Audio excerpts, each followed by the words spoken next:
আশ্বিনের শারদ প্রাতে বেজে উঠেছে আলোকমঞ্জিত। ধরণীর বহিরাকাশে অন্তরিত মেঘমালা, প্রকৃতির অন্তরাকাশে জাগরিত। আজ সকালের শুভ সূচনা হয় বীরেন্দ্র কৃষ্ণ ভদ্রের চণ্ডীপাঠ দিয়ে। আজ পিতৃপক্ষ কাটিয়ে আমরা মাতৃপক্ষে পড়ি। আজকের দিনে বাঙালিরা কুমোরটুলিতে যায় দেবী দুর্গার চক্ষুদান দেখার জন্য। এই দুর্গাপুজো নিয়ে কত মানুষের কত আনন্দ ও উত্তেজনা থাকে, কিন্তু আসলে ঠাকুর থাকবে কতক্ষণ? কুমোরটুলিতে মা যখন চিন্ময় রূপে গড়ে ওঠে, তখন বলা হয় মাকে গড়ার জন্য মাটি আসে গঙ্গা থেকে, এবং সমাজের চোখে অত্যন্ত এক ঘৃণ্য জায়গা পতিতালয় থেকে। কি অদ্ভুত যে জায়গাকে সমাজ আজ অবধি স্বাভাবিক চোখে দেখতে পারেনি, সেইখানের মাটি দিয়েই তৈরি মূর্তির পুজো মানুষ কত নিষ্ঠা ভরে করে। মহালয়ার দিন শুরু হয় নিজের স্বর্গত পিতৃপুরুষকে তিল ও জল নিবেদন করে। মাটির মূর্তিকে দুর্গা দেবীর মূর্তিতে রূপান্তরিত করার জন্য চারিদিকে লেগেছে খুব তাড়া। কিছু দেবী মূর্তি সেজে উঠবেন সাবেকি ডাকের সাজে, আবার কিছু কিছু মূর্তি সাজবেন বেশ আধুনিক সাজে। আচ্ছা, তোমরা কি কোনোদিন কেউ ভেবেছো যে এই ডাকের সাজের নাম ডাকের সাজ কেন হয়েছে? এই সাজ প্রচলিত হয় 1757 সালে পলাশী যুদ্ধের পর শোভাবাজার থেকে। শোভাবাজারের রাজবাড়িতে শুরু হয় কলকাতার প্রথম দুর্গাপুজো। ঠাকুর গড়ার সময় সাজ হতো সোলার অলংকার দিয়ে। সেই অলংকার আসতো জার্মানি থেকে বাই পোস্ট। এই পোস্ট থেকেই ডাক কথাটি উঠে এসেছে, এবং সেই সময় থেকেই প্রচলিত হয় ডাকের সাজ কথাটা। এখন কলকাতা তথা ভারতবর্ষতেই এই শোলা তৈরি হলেও ডাকের সাজ কথাটি আজও প্রচলিত হয়ে রয়েছে। আজ পঞ্চমী। আজ কুমোরপাড়ায় ভীষণ ব্যস্ততা। কাল সকালে মায়ের বোধন। আজ রাতের মধ্যে প্যান্ডেল বা বাড়িতে ঠাকুর মূর্তি পৌঁছানোর শেষ দিন। আজকের পর কুমোরটুলি কিরম একটা ফাঁকা হয়ে যাবে।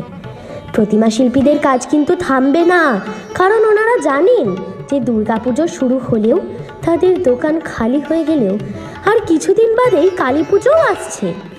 এখন পুজো সব পাড়াতেই হয়, কিন্তু পুরনো কলকাতাকে যদি আমরা মাথায় রাখি, তাহলে কিছু সম্ভ্রান্ত পরিবার বা যাকে বলে বনেদি বাড়ি, তাতেই পুজো হতো। আর তাই নিয়ে কলকাতার মানুষের মধ্যে কিছু প্রবাদ ঘুরে বেড়ায়। সেগুলো বলে, দেবী দুর্গা ভোজন করেন কুমোরটুলির অভয়চরণ মিশ্রর বাড়িতে, উমা অলঙ্কৃত হন জোড়াসাঁকো শিব কৃষ্ণ দায়ের বাড়িতে, সলন্না রাত জেগে নাচ দেখেন শোভাবাজার রাজবাড়িতে। আজ মায়ের বোধন। আজ থেকে 4 দিন মানুষের আনন্দের কোনো শেষ থাকবে না। বিস্ময়ের কথা হলো যে এত আনন্দ, এত উত্তেজনা, এত পরিকল্পনা কেবল 4 দিনের জন্য। এই 4 দিনে বাংলার মানুষ যেন সমগ্র আনন্দটাকে নিজের মধ্যে উপভোগ করে নিতে চায়। আজ কলকাতার প্রত্যেকটা অলিতে গলিতে বাজছে ঢাকের তাল। সারা কলকাতা যেন ঢাকের তালে মেতে উঠেছে। আজ কলকাতার প্রতিটা রাস্তা মানুষদের পদধ্বনিতে জীবন্ত, নানা আলোয় আলোকিত ও নানা স্বরে মায়ের জয়ধ্বনিতে মুখরিত। আজ মায়ের পরিবারে আরও এক সদস্য আসবেন মর্তে। আজ ভোরের সূচনা হয় নবপত্রিকা স্নান দিয়ে।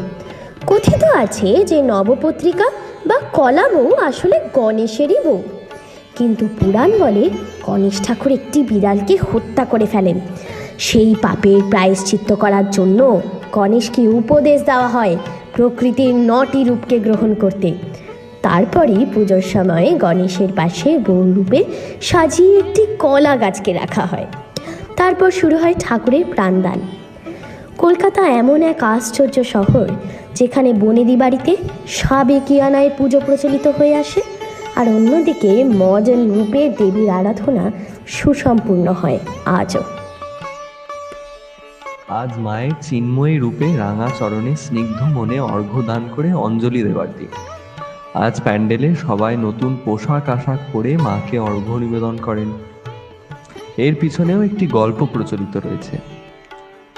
বলা হয় যে মা দুর্গা যখন স্বর্গ ছেড়ে মর্তে আসেন তখন মহাদেবের ঘোর অভিমান হয়। সাধারণভাবেই স্বামীর অভিমান দেখে দেবীর মনও খারাপ হয়। সেই মন ঠিক করার জন্যই মর্তবাসীরা মায়ের পায়ে অর্ঘ্য নিবেদন করে। অষ্টমীর দিনে শুধু অঞ্জলিই নয়, আর একটি বিশেষত্ব রয়েছে, সেটি হলো সন্ধি পুজো। সন্ধি পুজো প্রায় 48 মিনিট ধরে পালন করা হয়, যেটা বলা হয় যে অষ্টমী ও মহানবমীর সন্ধিক্ষণ। মহা অষ্টমীর শেষ 24 মিনিট আর মহানবমীর প্রথম 24 মিনিট ধরে চলে এই সন্ধি পুজো। কথিত আছে এই সময়ের মধ্যে দেবী দুর্গা নিজের চণ্ডী রূপে দুটি রাক্ষস, চণ্ডা আর মুন্ডাকে বধ করে, আর দুর্গা রূপে মহিষাসুরকেও বধ করে। সন্ধি পুজোর পর থেকে ঢাকের বোলও পাল্টে যায়। আজও মানুষের ঘুম ভাঙে ঢাকের কাঠির শব্দে। সকাল সকাল উঠে স্বাভাবিকভাবে লোকজন ভোগের গন্ধে আনন্দিত হয়ে ওঠে ও ভোজন করে নতুন পোশাক পরে সবাই মিলে। সপরিবারে ঠাকুর দেখতেও বেরোয় কয়েকজন। যাদের বাড়িতে পুজো হয় তাদের বাড়িতে বৌমারা স্নিগ্ধ হয়ে লাল পাড় শাড়ি পরে বিকেলের পুজোর আয়োজন করতে থাকে। বিকেলবেলার আকর্ষণ হয় বাড়ির অথবা পাড়ার লোকেদের ধুনুচি নাচ। আজ আমরা দেবী দুর্গার যে সপরিবারের রূপ পুজো করি সেটি প্রচলন করেন কৃষ্ণনগরের রাজা শ্রীকৃষ্ণচন্দ্র রায়। তার আগে মায়ের মহিষাসুরমর্দিনী রূপ পূজিত হতো। সেই রূপে মায়ের সন্তান ও তাদের বাহনরা থাকতেন না। এই নবমীর দিন শেষ হলে যেন মানুষের মন বিষাদে ভরে ওঠে। আজ সেই বিষাদের দিন।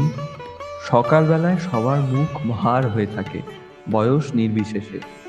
পুজোর মণ্ডপে বাড়ির মহিলারা লাল পেরে সাদা শাড়ি পরে সিঁদুর খেলায় মেতে ওঠেন। ঢাকের তালে মাকে বিদায় দিয়ে সবাই চোখের জলে মণ্ডপ প্রদর্শনী করে। ছোটরা তাদের গুরুজনের প্রতি শ্রদ্ধা জানিয়ে তাদের প্রণাম করে।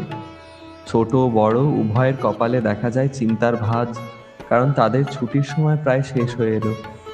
এরপর লোকে আত্মীয় পরিজনদের বাড়ি গিয়ে বিজয়ার প্রণাম জানায়। এই সবের মধ্যে মানুষের অন্তর থেকে একটি কথা বেরিয়ে আসে, আসছে বছর আবার হবে।